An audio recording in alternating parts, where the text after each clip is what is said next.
Baik, selamat malam. Perkenalkan, kami dari SDDB 10 pada kali ini akan menyampaikan student project kami yang membahas mengenai suatu critical appraisal, mengenai suatu uji harm dan uji terapi. Jadi untuk introduction-nya pada kasus kali ini kita akan mengangkat mengenai suatu uji vaksin untuk Japanese encephalitis. Japanese encephalitis ini merupakan suatu mosquito-borne inflamasi pada sistem saraf pusat yang disebabkan oleh suatu infeksi dari Japanese encephalitis virus atau JEV. Dan Japanese encephalitis ini dia paling sering ditemukan pada area-area di sekitar Asia, Western Pacific, dan juga Australia, terutama lebih prevalennya di pasien-pasien anak-anak. Dan sampai saat ini masih belum adanya suatu singular antiviral cure yang bisa dipakai untuk menangani JE dengan efektif. Oleh karena itu, hanya penanganan yang bersifat suportif yang bisa diberikan kepada pasien-pasien Japanese encephalitis ini. Dengan keberadaannya ada suatunya risiko yang signifikan terjadi suatu mortality ataupun disability. Oleh karena itu, diperlukannya suatu primary preventive measure dalam bentuk vaksinasi Japanese encephalitis ini.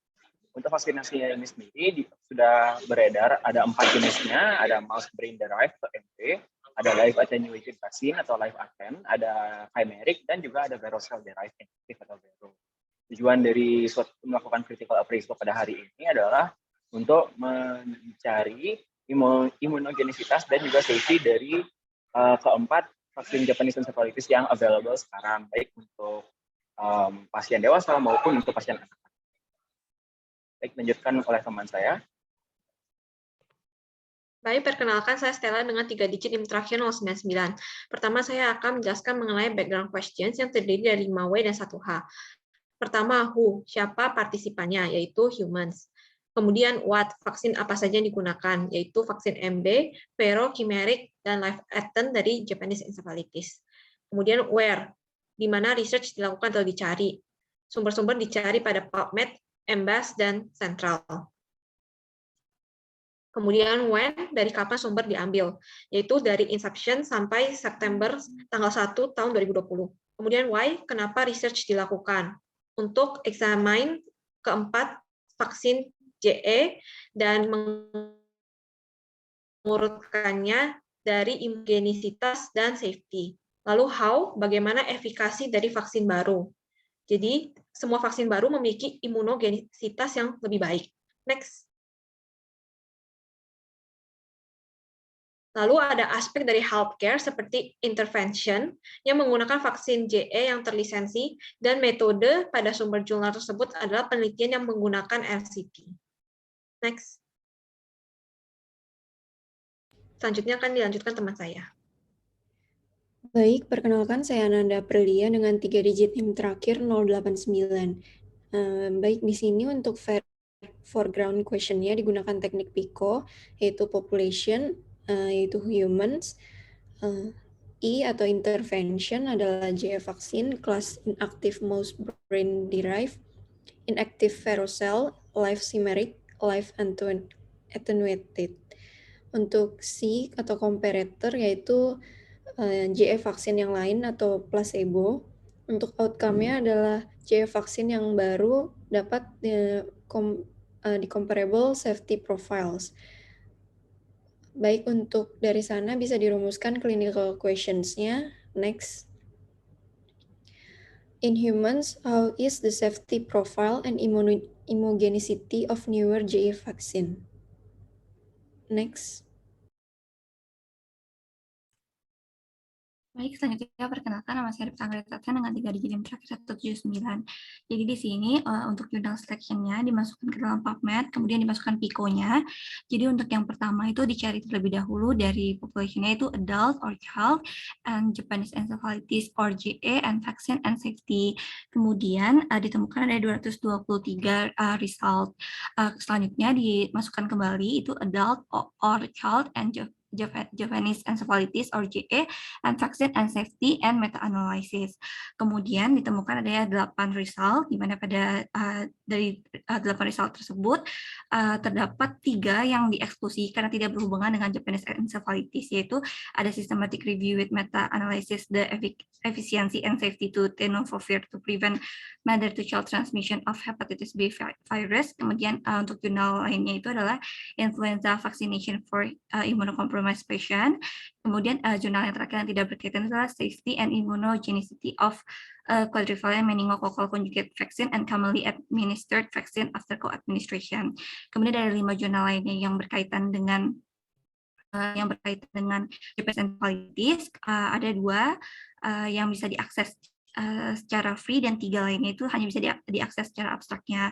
Kemudian dari sini kami dari penulis mereview dari bagian abstrak pada kelima jurnal tersebut dan akhirnya memilih jurnal dengan judul Comparison of Immunogenicity and Safety of Japanese Encephalitis Vaccine, a Systematic Review and Network Meta-Analysis. Bisa di next. Ini adalah ke-8 jurnal yang ditemukan dari jurnal dari memasukkan PICO ke dalam PubMed tadi. Bisa dilanjutkan oleh teman saya.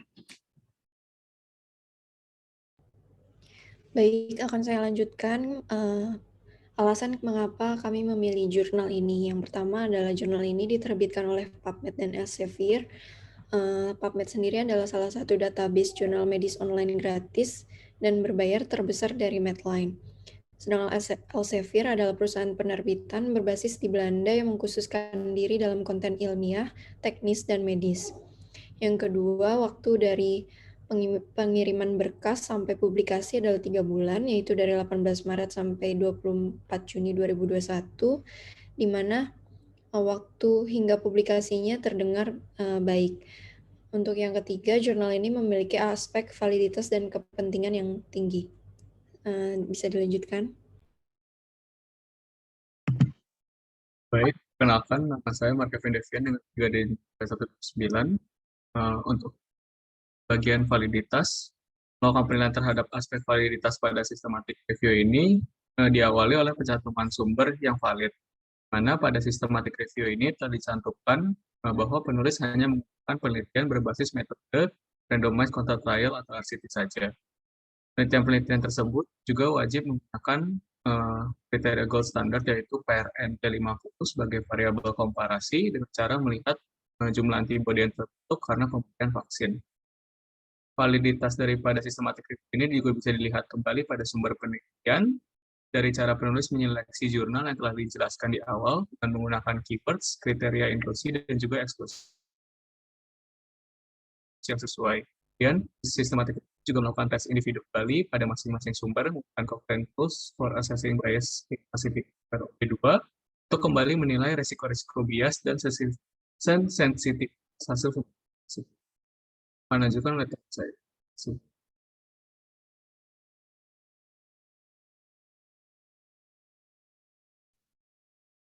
Baik, jadi perkenalkan nama saya Fildan dengan NIM akhiran 059. Jadi saya akan melanjutkan untuk aspek dari validitasnya, di mana di sini dapat dinilai dari konsistensi hasil penelitian, di mana dari 23 penelitian mengenai randomized control trial yang telah dilakukan, di sini diambil datanya dan juga dibandingkan satu sama lain untuk mengetahui efektivitas dari imunogenisitasnya dan juga dari safety profile-nya. Dan didapatkan bahwa dari masing-masing jurnal saling mendukung bahwa dari vaksin yang terbaru, jenis kelas yang terbaru itu memiliki efek imunogenitas dan juga lebih aman dibandingkan dengan vaksin yang lebih lama, yaitu inactivated mouse brain vaccine. Kemudian juga dapat dinilai dari analisis datanya, di mana di sini tidak menggunakan data individu pasien, melainkan menggunakan data secara umumnya, yaitu karakteristik dari partisipan seperti usia dan juga jenis kelamin, kemudian negara di mana studi tersebut dilakukan, kemudian juga jenis vaksin Japanese encephalitis yang digunakan, jumlah dari partisipan di dalam studi, dan juga kemudian ada jumlah dari partisipan yang menunjukkan adanya efek samping dan juga efek samping yang berat, serta jumlah partisipan yang menunjukkan adanya peningkatan dari sistem imunnya yang dapat diukur. Sekian dari saya, bisa dilanjutkan oleh teman saya.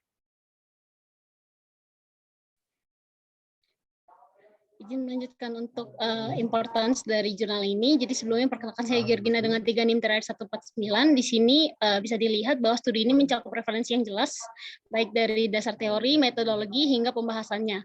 Juga pendekatan studi metodologisnya sendiri menggunakan approach terhadap berbagai kelas vaksin dibandingkan dengan perbandingan berbagai post hoc yang berpasangan seperti dari meta-analisis jurnal sebelumnya. Sehingga pendekatan ini memungkinkan untuk perbandingan kontemporer dari berbagai jurnal yang di-review sebagai kunci dari kredibilitasnya. Kemudian untuk clinical importance-nya sendiri bisa dijustifikasi oleh temuannya yang menunjukkan bahwa kelas vaksin Japanese encephalitis yang baru lebih memiliki profil imunogenisitas dan keamanan yang lebih tinggi dibandingkan vaksin yang sudah lama seperti inactivated mouse brain derived vaccines. Kemudian akan dilanjutkan oleh teman saya. Sebelumnya, perkenalkan nama saya Cornelia dengan NIM 3 digit terakhir 169.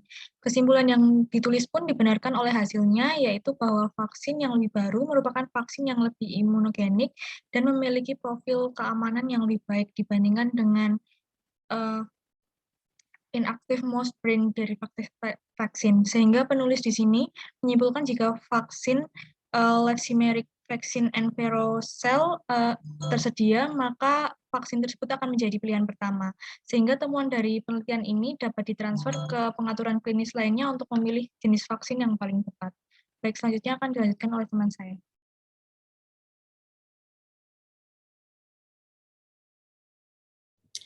Perkenalkan, nama saya Gisela Maria Dusus Jagatau dan NIM digit terakhir 075. Baik, di sini saya akan melanjutkan di bagian applicability. Kasus Japanese encephalitis kebanyakan dialami oleh anak-anak di bawah usia 15 tahun. Hal ini ditandai dengan onset akut, yakni gangguan kesadaran, demam tinggi, kejang-kejang, serta iritasi meninggal. Pengembangan vaksin dapat mengidentifikasi agen penyebab dan mencegah infeksi serta epidemi. Dalam penelitian ini bertujuan untuk melakukan meta-analisis yang merupakan metode tinjauan sistematis dengan membandingkan dan memperkirakan secara kuantitatif imunogenitas dan keamanan JEV1 PHK, JEV1 Vero, dan JEV-L. Oleh karena itu, dalam JEV lebih memperhatikan efek kekebalan dan keamanan vaksin dari sel yang berbeda. Next.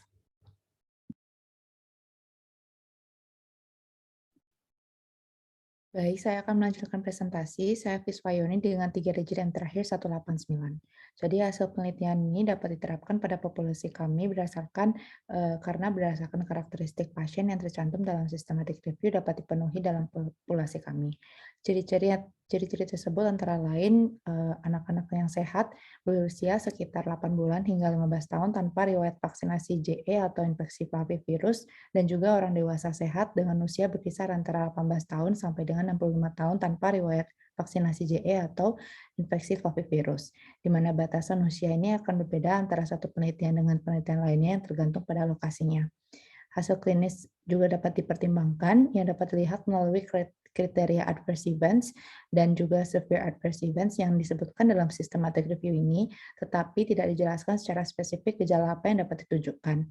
Systematic review dalam systematic review ini dapat menjelaskan di mana kriteria untuk adverse events, dan severe adverse events ini tidak homogen di seluruh RCT, tetapi sampai pada kesimpulan bahwa kemungkinan adverse events dari vaksin yang lebih baru dibandingkan dengan placebo tidak berbeda. Oleh karena itu, penelitian lebih lanjut mungkin diperlukan untuk mengamati dan mencatat efek samping utama dan gejala lain secara khusus yang dapat muncul pada pasien setelah menerima vaksin, sehingga dapat digunakan secara aman. Selanjutnya, meskipun sebagai pemilihan pertama sebagai vaksin untuk melindungi pasien dari JE, live chimeric ini perlu dipertimbangkan dari segi biaya dan juga ketersediaannya di setiap negara, di mana dalam systematic review dapat disebutkan bahwa harga dari live chimeric cukup mahal bagi yang membutuhkan, yaitu berkisar antara $200 hingga $300, dan belum juga tersebar secara meluas dan merata di setiap negara, sehingga aplikasi dari vaksin ini mungkin masih terkendala dari segi biaya dan ketersediaan pada pasien kami. Bisa dilanjutkan. Perkenalkan, nama saya Mada Devna dengan NIM 119. Di sini saya akan menjelaskan tentang result integrating Jadi kelas baru vaksin Japanese encephalitis ini memiliki keamanan dan imunogenisitas yang lebih baik dibandingkan kelas vaksin yang lama. Di antara kelas vaksin yang baru, Levsimerix dan Vero adalah yang paling imunogenik.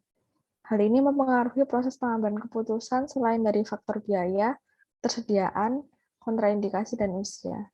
Selanjutnya bisa dilanjutkan oleh teman saya. Next. Baik, perkenalkan saya Jessica Diva dengan 3 digit yang terakhir 159. Jadi saya akan menyimpulkan dari keseluruhan presentasi kali ini, di mana Japanese encephalitis itu dianggap sebagai penyakit terbesar dari encephalitis virus, yang kasus dan juga jumlah kematiannya cukup banyak di seluruh dunia. Oleh karena itu, perlu ditetapkan upaya pencegahan, salah satunya adalah melakukan vaksinasi. Adapun untuk mendapatkan jurnal yang bagus, pertama-tama kami akan mulai dari angka pertanyaan dan juga aspek kesehatan yang berkaitan dengan kondisi tes atau pengobatan yang kita amati dalam kesempatan kali ini, yaitu merupakan varian vaksin Japanese encephalitis. Selanjutnya kita menyusun analisis PICO dan merumuskan clinical question terkait profil keamanan dan imunogenitas vaksin JE yang baru. Yang selanjutnya kata kunci yang tersebut kita gunakan untuk pencarian jurnal melalui PubMed. Selanjutnya, hasil jurnal yang didapatkan akan dilakukan eliminasi hingga ditemukan jurnal yang paling cocok untuk digunakan. Dan dalam kesempatan kali ini kami melakukan critical appraisal terkait jurnal yang berjudul Comparison of Immunogenicity and Safety of Licensed Japanese Encephalitis Vaccine, a Systematic Review and Network Meta-Analysis. Dari hasil critical appraisal-nya, kita akan analisis dalam 3 komponen, yaitu validity, importance, dan juga applicability. Mulai dari aspek validitas, kita dapat melihat pada bagian metode telah mencantumkan kumpulan jurnal yang konsisten, jenis metode penelitian yang akan diteliti, kriteria eksklusi dan inklusi, karakteristik dari populasi studi, jenis vaksin yang dibandingkan, serta validitas dari masing-masing jurnal yang diteliti tercantum dalam metodenya. Kemudian dari aspek importance, kita juga bisa lihat adanya nilai odds ratio serta confidence interval yang dicantumkan, sehingga dapat ditarik kesimpulan statistik bahwa kelas vaksin Japanese encephalitis yang lebih baru memiliki profil imunogenitas dan keamanan yang lebih tinggi daripada vaksin terdahulunya. Selanjutnya untuk aspek applicable, dalam jurnal ini hasilnya dapat diterapkan pada populasi kami karena berdasarkan karakteristik pasien yang tercantum, karakteristiknya tersebut dapat dipenuhi oleh populasi kita. Dan hasil penelitian ini tentunya berkontribusi pada proses pengambilan keputusan untuk memilih kelas vaksin tertentu. Namun terdapat faktor lainnya seperti biaya, ketersediaan, preferensi pasien, kontraindikasi medis, serta usia yang harus dipertimbangkan dalam pengambilan keputusan. Sehingga secara keseluruhan dapat dikatakan bahwa jurnal ini kualitasnya cukup bagus. Mungkin sekian presentasi dari kelompok B10, terima kasih.